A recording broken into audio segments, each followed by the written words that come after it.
Arakan American community ကိုစားပူပြီးဟုတ်ပါArakkhaပြည်သားတွေတော့ United Nation Building မှာလာလို့ကမ္ဘာကုလသမဂ္ဂမှာပထမဆုံးကတာရောက်ပြီးRakhineပြည်တော့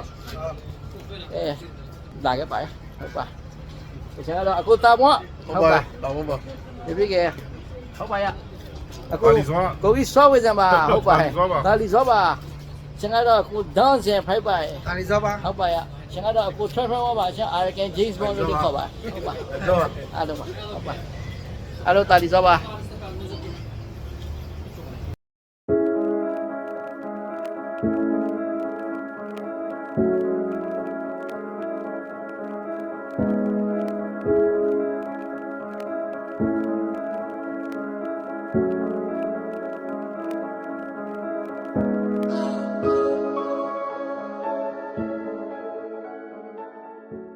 conflicts, and it is an area for us to investigate and how countries might be able to learn from each other and also work together.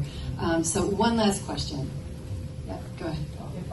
Yeah, my name is Danny Zan, and I belong to Arakan American community, and we believe in human rights for everybody, everyone, in Arakans and everywhere.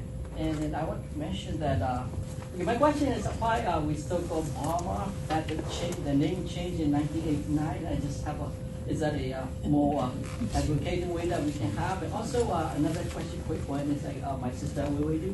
And then if we can mention about the people like started to hurt each other, and the other unarmed group. Then is there like any other evidence that you might know that RSO and AR? SA and organization like that, our community and people with their own, then any evidence or any stuff that coming up, and we didn't hear that you mentioned any of those. So I don't want to be that once again. Thank you. Thank you. Okay, so Wewenu, I'm going to ask you to just briefly explain Myanmar versus Burma and also answer that question, and then everybody else is going to have 30 seconds. Any last point you want to make to the audience? No, we got to stop there. The Burma advocacy group. I'm sorry. I think Burma itself, the United States still use the term Burma, right? Burma, Myanmar is exactly the same, but it's a rejection to the military that actually changed the name without legitimacy, against the will of the people. At least no, I never use Myanmar. It's a total rejection to the military. Emotionally, spiritually, ideologically, we must reject. That's why I use the term Burma, not Myanmar. Once when people have a total assembly, I will use. Yeah, we will use Myanmar. Yeah, very similar. The same thing. Same thing. Yeah. Same reason. We're part of BAT. Thank you. I guess that question is resolved.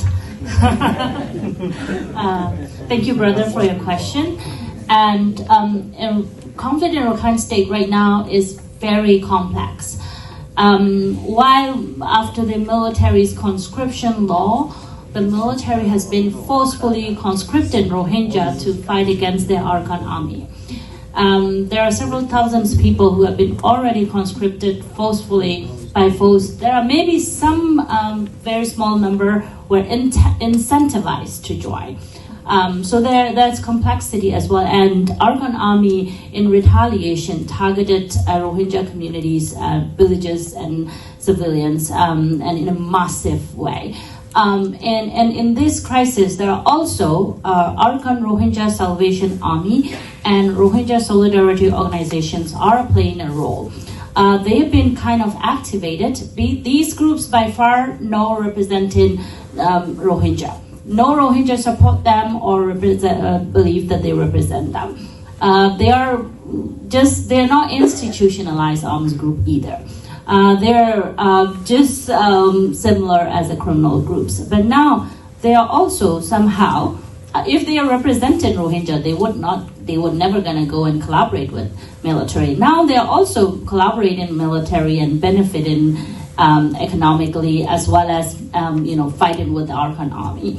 And they are also forcefully recruited Rohingya, even from the camps, Rohingya youth. And you see in the news, Rohingya women, mothers came out to protect their sons and their sons from recruitment of RSO to fight against the Rohingya. So this is the crisis as a whole in Rakhine State is different from the entire the military's attacks against the other, I think, groups and civilians across the country.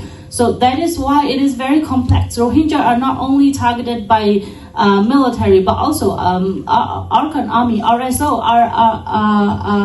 ARSA. They are exploited by every actors. That's why I think urgency, the situations in Rakhine State require deeper attentions and protections, and that's why I emphasize it. I mean, earlier I didn't bring up because I think it is quite complex and it will take time to explain. Thank you for your question so that I have a chance to reply. Thank you. Last words? Well, thank you so much. I think time is running out.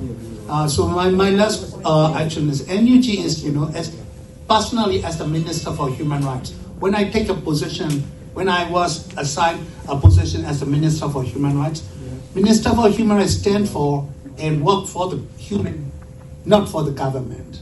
That is my protection. That is my clear statement when I take a position. So I do my best for the protection of every people of the country, and also special protection for the minority groups because I belong to minority group as well.